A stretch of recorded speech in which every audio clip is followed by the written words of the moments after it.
Hello दोस्तों, स्वागत है आपका आईएससी लर्निंग पे। आज हम पढ़ेंगे स्टोन एज से रिलेटेड फैक्ट। और जो स्टोन एज के बारे में पढ़ेंगे हम एग्जाम स्पेसिफिक पढ़ेंगे और बिहार से रिलेटेड पढ़ने वाले हैं। ठीक है। जब हम स्टोन एज की बात करते हैं तो स्टोन एज एक ऐसा पीरियड होता है, कहा जाता है ऐसे पीरियड को जहाँ पे ह्यूमन और जिस वक्त ह्यूमन क्या करते थे, स्टोन को एज ए टूल यूज करते थे। ठीक है। अब जब हम बिहार की बात करेंगे तो बिहार में बहुत सेवरल जगह जो है आपको एविडेंस जो है ये स्टोन एज के देखने को मिले हैं। तो चलिए हम डिस्कस करते हैं। देखो, जो स्टोन एज है इसको ना कुछ पार्ट में डिवाइड किया गया है as per the period, as per the ages. तो सबसे पहले जो इसको देखने वाले हैं वो है पैलियोलिथिक, उसके बाद मेसोलिथिक, नियोलिथिक और चाल्कोलिथिक। तो ये स्टोन एज को ये 4 पीरियड में डिवाइड किया गया है। तो पहला है पैलियोलिथिक एज। पैलियोलिथिक वाला जो एज है, मैं पेन ले पैलियोलिथिक एज को कहा जाता है earliest phase of human history. Earliest phase of human history. ठीक है। पैलियोलिथिक एज को earliest phase of human history कहा जाता है। और इस पीरियड में जो ह्यूमंस होते थे, ह्यूमंस इन दिस पीरियड क्या करते थे, वो हंटर्स थे और फूड गैदरर्स थे। गैदरर्स का मतलब होता है इकट्ठा करना, अलग अलग जगह जाना, हंट करना और आ जाना अपने वही प्लेस पे। ये थे पैलियोलिथिक एज के ठीक कुछ फैक्ट। अगला, जब स्टोन, इसमें ना हमें अब याद ये रखना है कि क्या क्या स्टोन टूल्स देखने को मिला है। तो स्टोन टूल्स जो देखने को मिला है उसमें आपका आता है एक्सिस, जो जिसे कुल्हाड़ी कहते हैं। ठीक है। उसके बाद नाइफ्स, छुरी। ठीक है। और आपको स्क्रैपर्स देखने को मिले हैं। ठीक है, स्क्रैपर्स देखने को मिले। ये जो स्टोन्स हैं आपको, स्टोन के टूल्स जो है आपको देखने को मिला है। जब हम बिहार की बात करते हैं तो बिहार में जो है आपको जो पैलियोलिथिक वाला जो एरिया है वो आपको देखने को मिलेगा कौन से साइड में, साउथ के साइड में, सदर्न बिहार। ठीक है। इसे ये बिहार है, बिहार का शेप रेक्टेंगुलर है, मैंने पहले बताया हुआ हूँ। और ये वाला जो पार्ट है, ये वाला जो पार्ट है, ये साउदर्न वाला रीजन में, सदर्न वाला रीजन में आपको क्या देखने को मिला है, वो पैलियोलिथिक के कुछ साइट्स देखने को मिले हैं। जिसमें कि आपको पैलियोलिथिक साइट्स में आपको देखने को मिला है मुंगेर। मुंगेर, ठीक है, मुंगेर में आपको देखने को मिला है। उसके बाद भीमबंद में देखने को मिला है। ये देखो भीमबंद जो है ये आपको कहाँ मिलता है, भीमबंद जो जगह है वो आपको मुंगेर में देखने को मिलेगा। ठीक है। उसके बाद जेथियन, जेथियन आपको नालंदा वाले जगह देखने को मिलेगा आज के और गया में। ये भीमबंद, जेथियन, मुंगेर और नालंदा, ये जगह में जो आपको सदर्न बिहार में आपको पैलियोलिथिक साइट्स देखने को मिला है। क्वेश्चन में पूछ सकता है, ऑप्शन में दे देगा आपको भीमबंद, जेथियन, गया, एक और दे देगा, बोलेगा इनमें से कौन नहीं है। तो आपको ये तीनों जो है याद रखना है। ठीक है। देखो, जो इन तीनों में, जो भीमबंद, जेथियन और गया, इन तीनों में जो है ना सबसे इम्पॉर्टेंट साइट जो कहा जाता है वो कहा जाता है भीमबंद, जो मुंगेर में है। और इसे सबसे क्या कहा जाता है, important site of early stone age of Bihar. ठीक है। Early stone age of Bihar कहा जाता है भीमबंद वाला एरिया जो मुंगेर में है। ठीक, इतना समझ गए। मैंने आपको बताया स्टोन एज के कुछ टूल्स जो एक्सिस, नाइफ्स एंड स्क्रैपर्स आपको देखने को मिले। अब बात करते हैं मेसोलिथिक साइट्स के। जब मेसोलिथिक की बात करते हैं, ठीक है, तो ड्यूरिंग जिस पीरियड, यानी कि इस जो मेसोलिथिक वाला पीरियड है, जो मेसोलिथिक वाला पीरियड है, इस वक्त जो है ना, जो टूल्स जो थे, स्टोन टूल्स जो थे, वो क्या बन गए, स्मॉलर बन गए एंड शार्पर बन गए।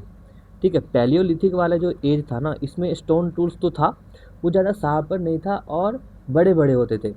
लेकिन जैसे ही मेसोलिथिक वाले साइड में आए, यहाँ पे आपको पूछ सकता है कि कौन से वाले एज में जो है स्टोन के जो टूल्स थे वो स्मॉलर हो गए, शार्पर बन गए, धार वाला बन गया। तो वो आपको मेसोलिथिक वाला एज है। ठीक है। अब अब यहाँ पर भी जो थे ह्यूमंस जो थे वो हंटर एंड गैदरर्स ही तो थे। ठीक है, वो हंटर्स एंड गैदरर्स और पैस्टोरलिस्ट जो है यहाँ पे एक नया जो था आपको देखने को मिला। और जो जो ये मेसोलिथिक वाला एज है, ये आपको Munger district of southern Bihar में आपको देखने को मिलता है।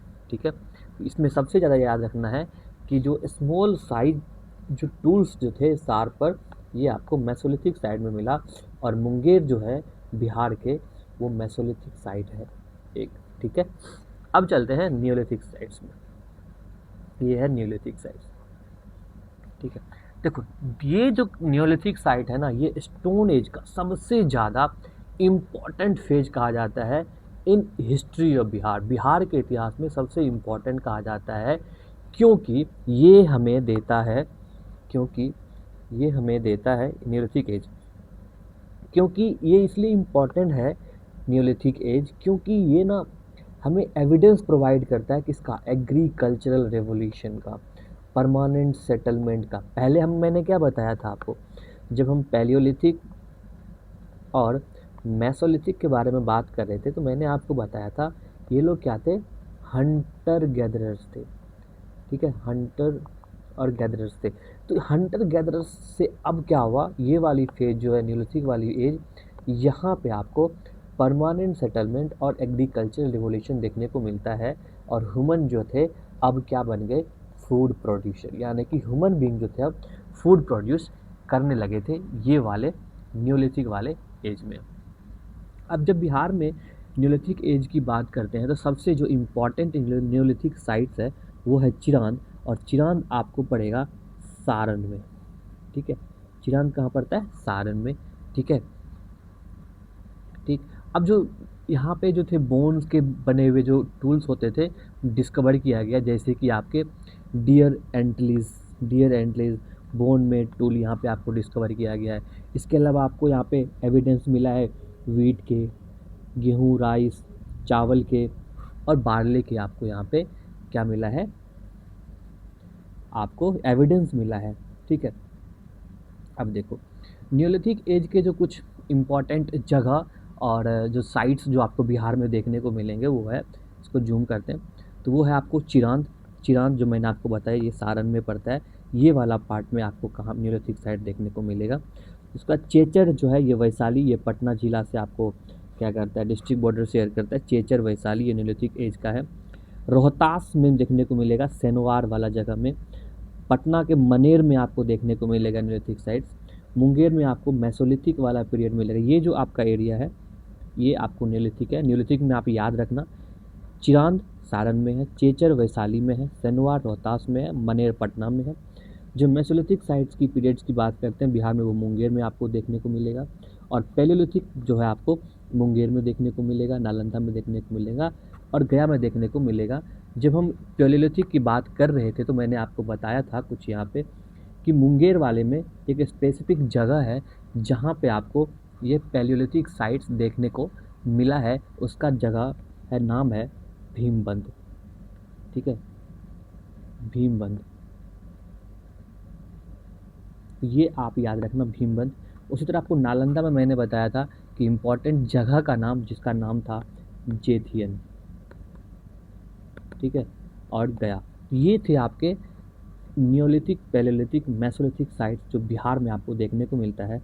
तो याद रखना कि आपको ये जो है याद रखना है, very very very very important. ठीक है, आगे बढ़ते हैं। उसके बाद एक साइड छूट गया यहाँ पे, वो है चालकोलिथिक। ठीक है, ये है चालकोलिथिक साइट्स।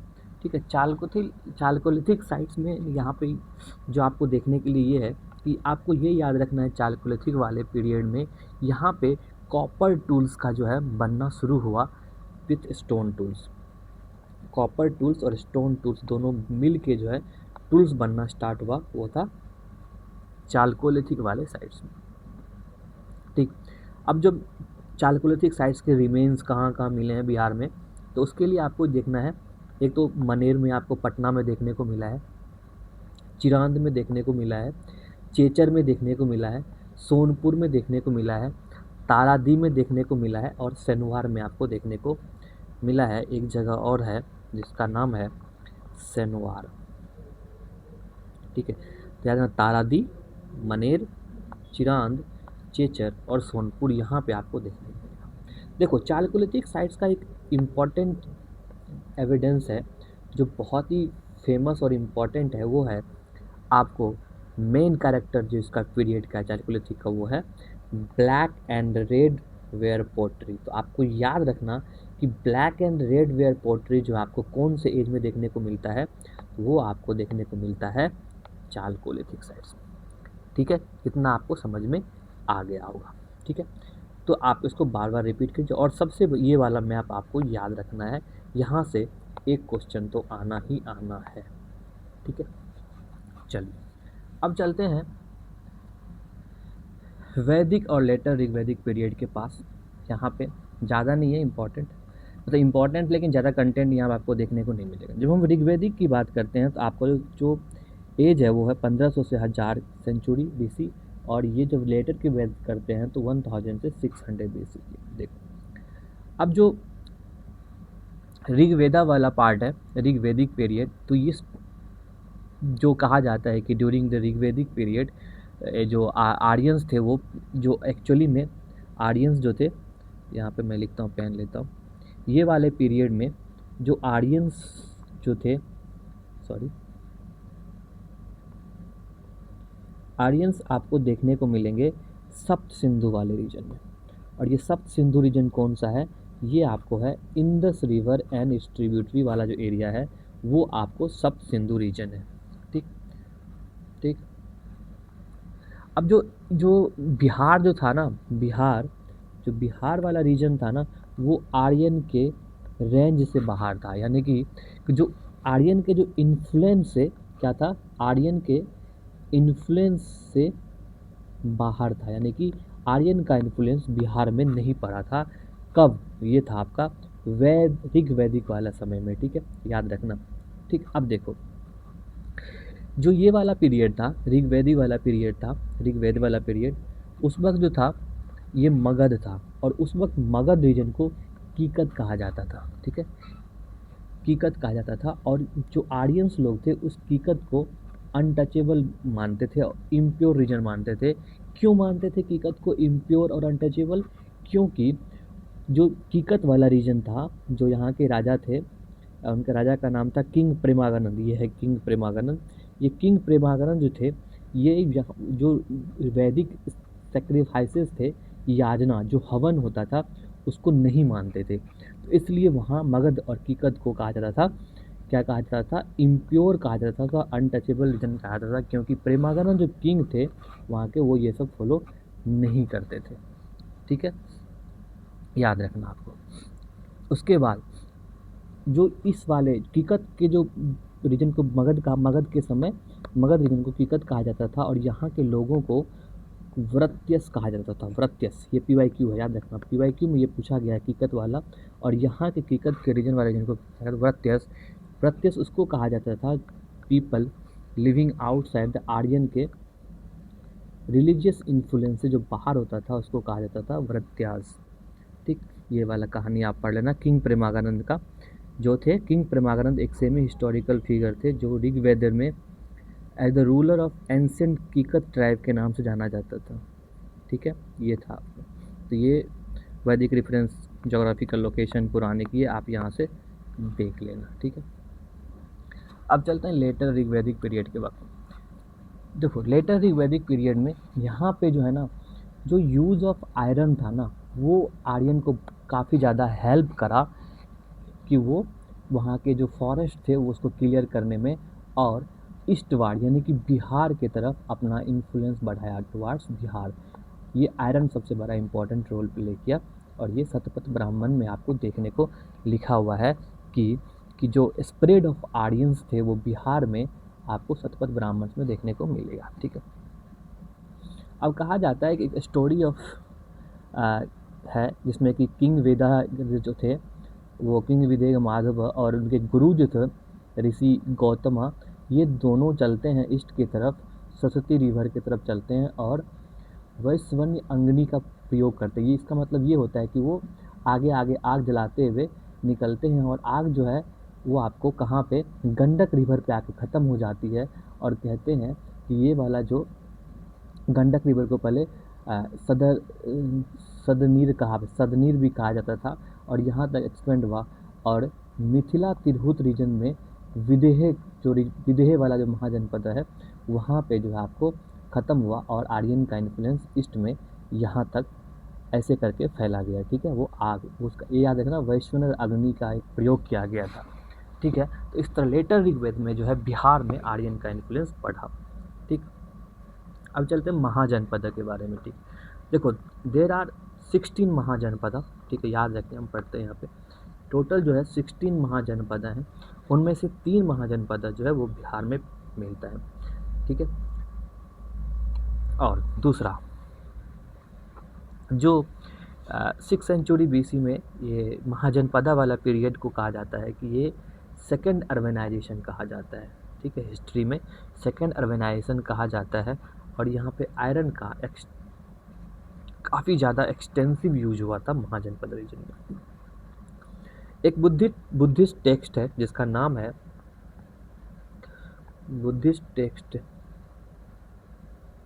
नाम है अंगुत्तय निकाय और एक जैन टेक्स्ट है जिसका नाम है भगवती सूत्रा। ये दोनों में कहा गया है टोटल कि 16 महाजनपद थे। याद रखना कि ये अंगुत्तय और निकाय और भागवती सूत्रा में 16 महाजनपद के बारे में बताया गया है, जिनमें से जो है 3 महाजनपद आपको region of present day Bihar में देखते हैं।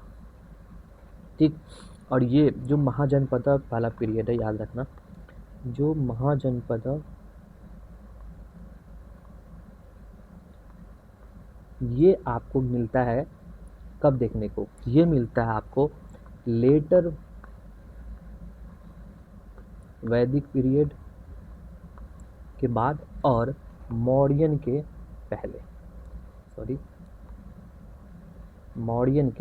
पहले आपको क्या दिखेगा, महाजनपद। ठीक है, ये 16 महाजनपद के आपके बारे में दिया हुआ यहाँ पे। अब यहाँ से हम पढ़ेंगे 16 जनपद आपको यहाँ पे है, यहाँ से आप याद रखना कौन कौन से महाजनपद 16 हैं। ठीक है, नाम याद रखना बहुत ही इंपॉर्टेंट है। इसमें से ऑप्शन देगा और बोलेगा कौन कौन सा आपका नहीं है या कौन सा है। ठीक है, अब एक एक करके महाजनपद के बारे में हम पढ़ेंगे और वो सबसे इम्पोर्टेंट जो हो जाता है बिहार से रिलेटेड हम पढ़ेंगे यहाँ पर। ठीक है, इंडिया के रिलेटेड हम इंडिया हिस्ट्री पढ़ेंगे तब पढ़ेंगे। तो सबसे पहला पढ़ते हैं मगध वाला रीजन। जो मगध महाजनपद है, मगध वाला, ठीक है, मगध महाजनपद एक मोस्ट पावरफुल था। ये पावरफुल महाजनपद था। 16 महाजनपद में सबसे पावरफुल महाजनपद जो था वो था मगध। ठीक है, और ये जो थे जो कवर करता था मगध, वो करता था जो आज का पटना है, एंड गया district of Bihar.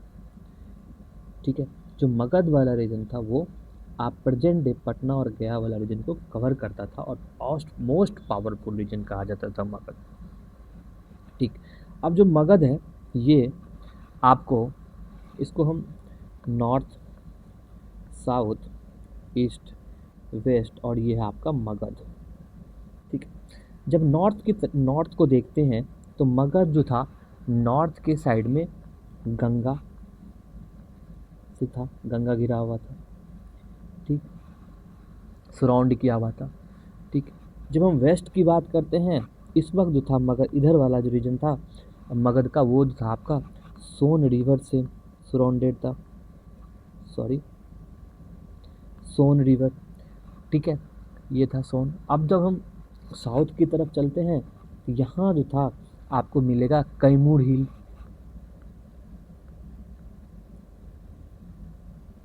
Hill, south की तरफ, और ईस्ट की तरफ जो आपको देखने को मिलेगा वो मिलेगा आपको, ठीक है, ये था आपका नॉर्थ से गंगा, वेस्ट सोन और साउथ से कैमूर। ये जो था मगध रीजन ये आपको, ठीक। और सबसे बड़ी बात ये है कि जो इसका साउथ वाला रीजन है ना, ये एक सिक्योरिटी दिया हुआ था, ठीक है। अब बताएंगे क्यों। अब चलते हैं ना, अब चलते हैं मगध के अगले फेज में। जो मगध वाला रीजन था, अब बताता हूँ कैसे इसको नेचुरल सिक्योरिटी मिला हुआ था मगध रीजन। मगध का कैपिटल जो था वो था राजगीर। और राजगीर किसको बोला जाता है, राजगीर नाम क्यों है, देखो जिसको राजगीर हम आज बोलते हैं उसको नाम से जाना जाता था, पहले जो जाना जाता था उसको जाना था गिरिविराज के नाम से, गिरिविराज। तो याद रखना गिरिविराज जो है वो राजगीर को जाना जाता था। और ये जो था राजगीर, ये 5 हिल से सराउंड किया हुआ था। तो Rajgir was surrounded by 5 hills. ये 5 हिल्स कौन कौन से हैं, देखो वो थे रत्नागिरी, पहला है रत्नागिरी, ठीक है रत्नागिरी। दूसरा आपका विपुलचल, विपुलचल। उसके बाद तीसरा आपको वैभवगिरी, वैभवगिरी, ठीक है। उसके बाद सोनगिरी,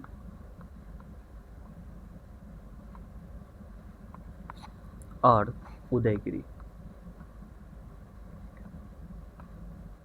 ये 5 हिल थे जो राजगीर को और यानी कि मगध के कैपिटल को एक नेचुरल सिक्योरिटी प्रोवाइड करता था, ठीक है। अब इसी समय मगध के समय ही ड्यूरिंग दिस रेन ओनली, ठीक है, जो ड्यूरिंग दिस रेन ऑफ, जो इस वक्त रेन कौन था, Bimbisara. During this reign of Bimbisara, ठीक है, मगध जो है वो कन्क्वर्ड किया था आगरा को, ठीक है। आगरा को कन्क्वर्ड करके अपने किंगडम में क्या किया था, एनेक्स्ट कर लिया था, ठीक। ये थे मगध के रिलेटेड। अब चलते हैं अंगा के बारे में जानते हैं। तो दूसरा है महाजनपद, वो है अंगा, ठीक है। देखो जो कैपिटल ऑफ अंगा था वो था चंपा, ठीक। और एंसेंट नेम ऑफ चंपा को कहा जाता था मलिनी, ठीक। चंपा से पहले ये वाला रीजन को मलिनी कहा जाता था।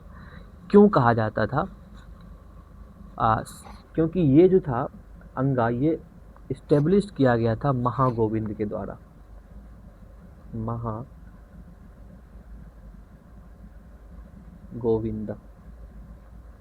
और ये महागोविंद को महागोविंदपुरम भी कहा जाता के नाम से जाना जाता था, ठीक। It was also known as Mahagovindapuram, ठीक।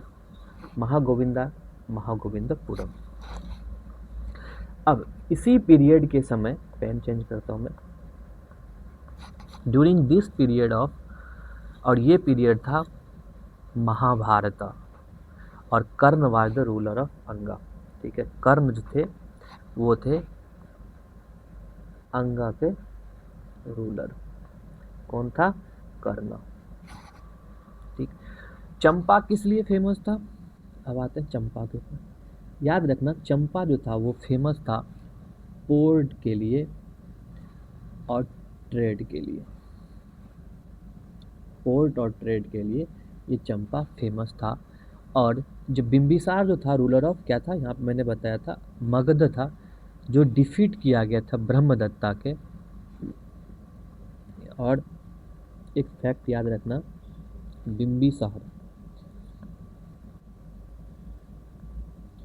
बिंबिसार हराया था लास्ट जो रूलर थे ना अंग के, लास्ट रूलर ऑफ अंगा, जिसका नाम था ब्रह्मदत्त, जिसका नाम था ब्रह्मदत्त, ठीक है। एंड मर्ज्ड इन अंगा इनटू अवध। जब ये लास्ट रूलर को हरा दिया था बिंबिसार ने, और तब क्या किया, ये अंग को विलय कर दिया इसके अंदर, मगध के अंदर।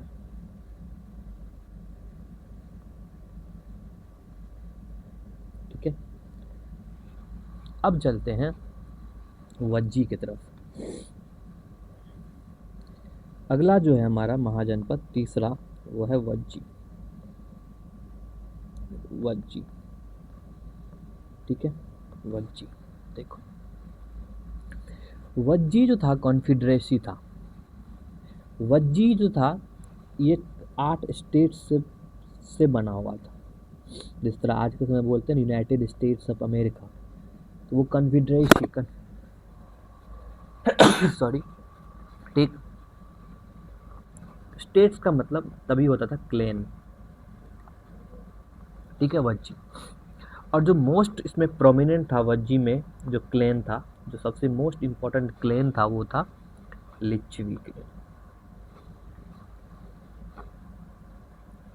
लिच्छवीज,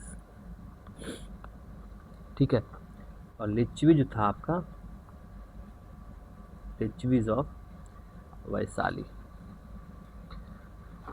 उसके बाद इम्पोर्टेंट था विदेह, विदेह ऑफ मिथिला। और तीसरा जो मोस्ट इम्पोर्टेंट था वो था जंत्रिका, जनत्रिकाज।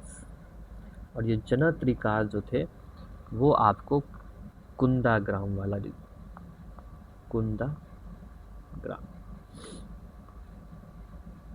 ठीक है, अब देखो, जो लिच्छवी का कैपिटल था वो था वैशाली, ठीक, which is considered as the birth place of first republic. Licchavi Vaishali birth place of world's first Republic.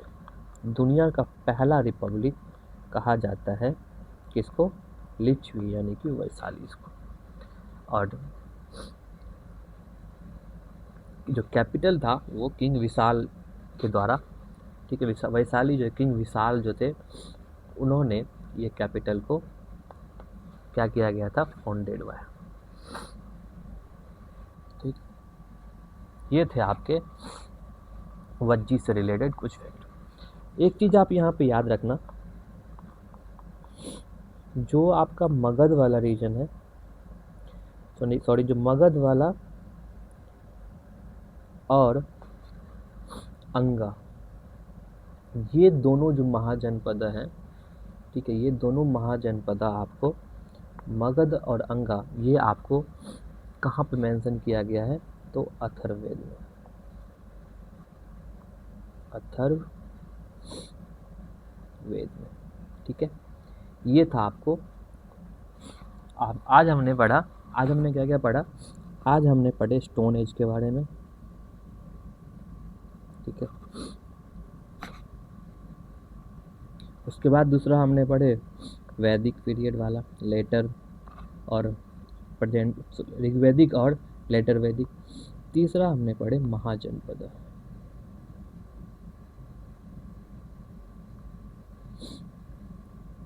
ठीक, तो आज हम यही ख़त्म करते हैं। ठीक, अगला हम पढ़ेंगे पूरा कंप्लीट मगध एम्पायर से रिलेटेड सारे फैक्ट। ठीक, बहुत ही कम्प्रीहेंसिव वे में पढ़ेंगे, जो काफ़ी इंपॉर्टेंट हो जाता है एग्ज़ाम के लिए। होप ये वीडियो आपको अच्छा लगा। यदि आपको ये वीडियो अच्छा लगा तो अपने दोस्तों के साथ ज़रूर शेयर करें और लाइक कमेंट करना ना भूलें। Thank you.